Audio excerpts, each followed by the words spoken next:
So my name is Steven Uurita. I'm originally born and raised in Los Angeles, and my family is from El Salvador. Yeah, so they migrated here in the 80s, you know, really refugees of our civil war at the time. I live here because there was a teacher shortage, and they were looking for people who were on a mission to create educational equity, and it was a 2-year commitment that I sought out to do. I couldn't leave after that 2-year commitment. My heart was stuck here. So it's actually my 6th year here, you know, and no regrets on that. So it was from LA straight to here? Yeah, it was the first time I left home. First time I had major exposure to culture outside of what we're used to in LA, which is a lot of diversity, but also a lot of segregation and everyone just living their own life. To be honest, a lack of community and a sense of being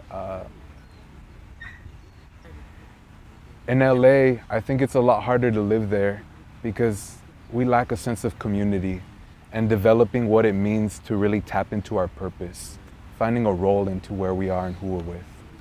I always wonder, what is the factor that transforms diversity into actual community with a sense of diverse attitudes, tolerance and acceptance?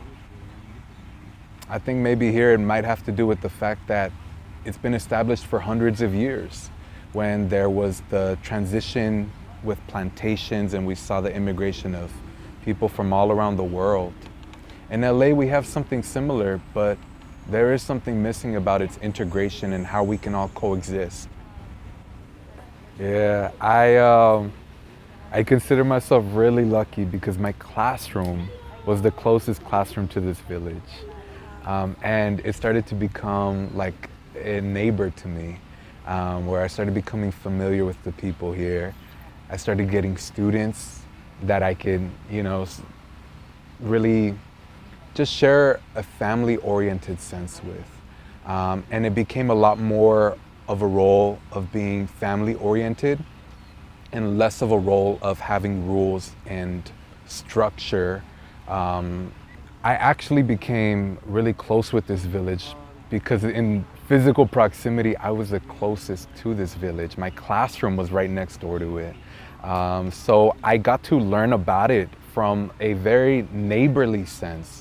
And by the time I finally had an introduction to come in, it just all felt so much more organic and family oriented.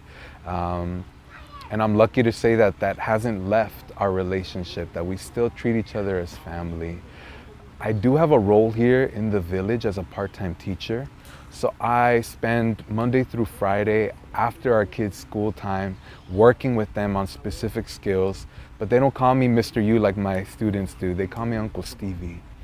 And I think that's an important part about the relationships we establish, is that it comes from family first.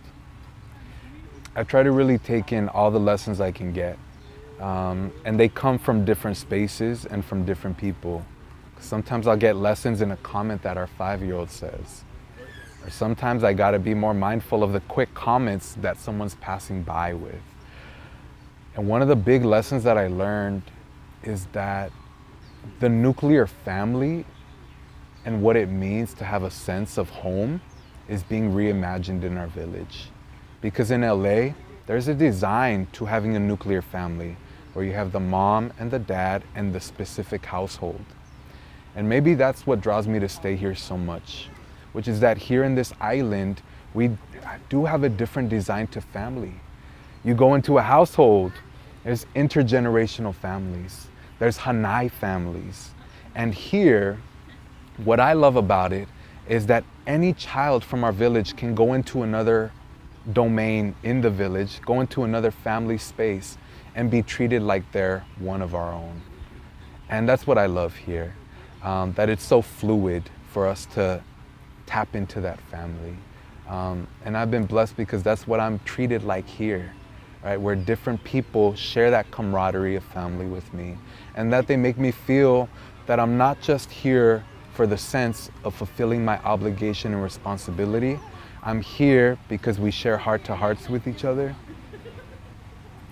and that it does something more meaningful than my productivity and education can ever do. Yeah, I think there's such a momentum for me to carry a message about my education and the education that I want to create space for here in the village, that I sometimes neglect my personal reason for being here, which is that I came here on my own. And growing up as a child of immigrants, growing up in such a sheltered home, being on my own with such complex responsibilities, it took a personal toll on me. And I needed community. I needed family. And I had it, but it's about having that physical proximity to it, that hug and that eye contact to really say, I'm here with you and I'm here for you.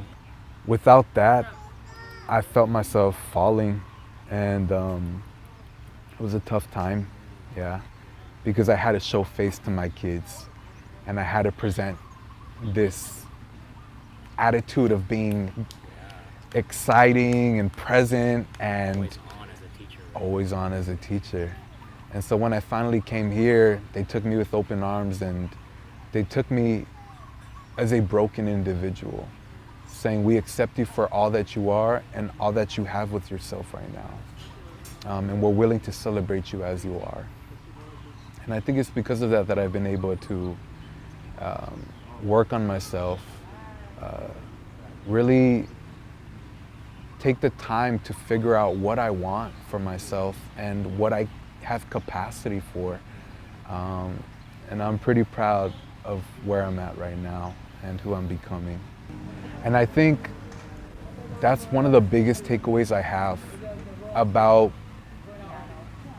growing up as someone who was housed into having this intimacy with people who might have grown up unhoused, which is that when we think in a very political or economic, even educational theme about houselessness, it always has to do with money.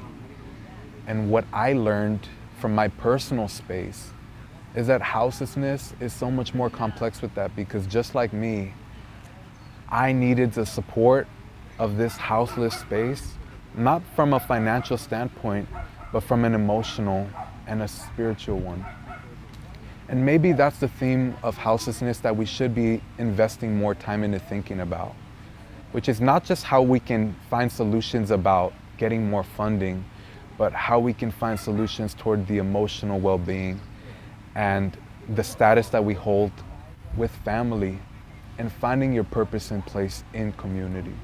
My involvement in this village so far has been pretty fluid, because at first I came in with my gifts and my assets and I said, how can I apply them best? I'm actually adapting to our sense of community, and I'm saying, if everyone has a role and purpose here, what are the pockets I can fill that have yet to be filled? So it's a lot more humbling. I'm coming in, helping people recognize the skills and gifts that have been neglected before. And I think really my role here, well, the one that's most close to my heart, has been to activate and inspire people's own personal perception about themselves, helping them believe in their position to do good and to be right for our village, and to create a sense of hope, so that way when we do logistics like planning and we have to get into the details, it trickles down that sense of knowing that we can accomplish big dreams, and that is tangible and reachable for people like us. I wish more people knew how hard we actually work. And what I attribute that work ethic to is to the expectations we all hold to each other about our purpose here. Because when someone comes into this space, we're not just saying, you're our family now. We're not just saying, we're gonna take care of you. We're saying we believe in your capacity to help us back and to do good. And for me, what I've learned is that this entity that has been able to raise $1 million, that has been able to design housing that is safe and still protects community, it's not something that's just on a whim. It takes deep planning. We have meetings every week.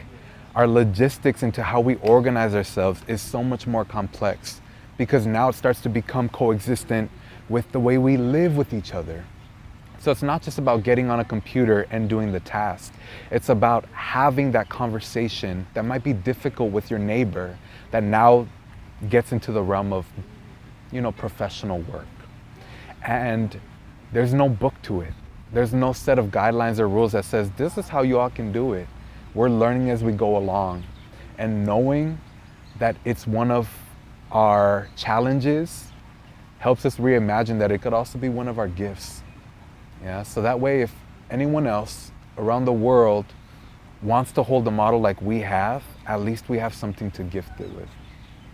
One of the special things that I've learned about my role and working day to day with the keiki has actually been reimagining the theme of imagination and creativity. For me, I think creativity is about the connections you can make that may not usually be so commonly understood. And for our keiki, who are under the complexity of poverty, the challenge to creativity is a lot more in their space and realm to possess or to be challenged by. When you're given everything and you have these toys growing up, there's a lack of creativity that says, how can I have fun now? And if there's a challenge that says, I'm limited with what I see on the ground or what I have in the trees, how can I still have fun? How can I entertain myself? Or how can I find solutions to my problem? That extension of creativity now goes into a new space. And for me, what I'm learning is that our keiki are very creative because it's the circumstances that challenge them to do so. And another part of being creative is to be present. And I think that's a special attribute that our kids have. Me as an educator, wanting to do so much for the village, my mind is always either in the future or in the past. And they remind me to just cherish the laughter I can have now and to be grateful and mindful of the things I have in front of me. So I do live up on the property. Yeah, so I can talk a little bit more about that. Right now, the complex thing about our village is that we are in the middle of transition. I'm not just a teacher for our keiki here, I've also been positioned as a house's liaison and helping be the middleman for any external or internal relationships that we have. And one of the internal themes that we have is that our village is divided physically because some of us have had to move up to be stewards to the new property, and some of us are still down here. I always share in our village meetings that this is the most intense year that we will face because it's our transition up, where we're not just transitioning, becoming unhoused to housed, but we're transitioning what it means emotionally from being unhoused to housed.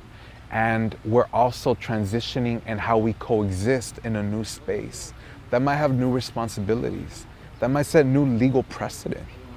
And to prepare for that, we all have to be aware of it in the first place. So for me, I have as much guilt as I have gratitude for already being up there in the property, because I already do have water and electricity, and we have Wi-Fi, and I do have housing because there was a couple of leftover trailers. I navigated that guilt by accepting and embracing that if I honor those privileges that I have now, I can share that health and rest back into those who might not have it. And that's really been my theme here, which is that the more I take care of myself, or really the more I let myself get taken care of, the better I'll be for my village. Because initially, I wanted to live here with the people, and Mama said, no, I know where to put you, and I know how you're gonna do good for us. I trusted her, and I'm grateful that I did, because now I can share the fruits of that with the rest of the people who deserve it. I think Mama's is a title that's been so appropriately given to her, one that she's earned. Because for all of us, the role of a mother is the one who knows best. The one who has the empathy and the love and the understanding to do right, to help us all. When I'm in these spaces of fundraising or politics and they speak about mamas, I think one of the misconceptions they have about her is that she is this unique, grandiose, all-knowing, all-gifting personality. But if you talk to mamas, she'll be quick to correct you and say that she's just like everybody else. One of the secrets to mamas is not necessarily that she was born with anything special, but what she does have is the tenacity and the will to commit to this mission. And maybe that's the thing. Maybe if our keiki knew that they don't have to be born special with any specific gift, but they just have to have that commitment and that tenacity to believe that they can create something meaningful, then maybe we'd see a lot more powerful leadership in the future. I think I got really lucky to find people that are not just like-minded, but like-hearted. And I don't take this time for granted, because I came here to do specific work. And I always tell my kids to follow their dream, but I'd be a coward if I were to tell them that and not follow my own. Because my actual role and life here in this world is to be a storyteller and to be an artist. In the past, I used to translate my commitment here as a sacrifice to what I want to do with art. And to say I only have so much limited time, and I only have so many places I can be. It's either this role or my art. And now I'm lucky enough that I'm able to see it differently, to say that they can coexist, that the time I serve here can actually lend itself into who I'm becoming as an artist and how I want to share my talents with the world. I get emotional because I think that my time here with the village is actually limited, and I don't know how much time I'm going to be having with them. But what I do recognize is my anxiety for the future is actually shifting into more empowerment and hope, because I'm now trusting that the vision and future of this village is to activate more leadership into people just like them. Because our leadership about houselessness shouldn't be coming top down from politicians or from leaders, entrepreneurs who are millionaires. It should be coming from the people with lived experiences who would know best how to navigate not just logistics of planning and funding, but of logistics of coexisting and reimagining our sense of family. So I hope that wherever my heart takes me with art and with performing, that I'd keep that sense of family wherever I go. Because once it's given to you, it's up to you if you want to give it back. And I don't.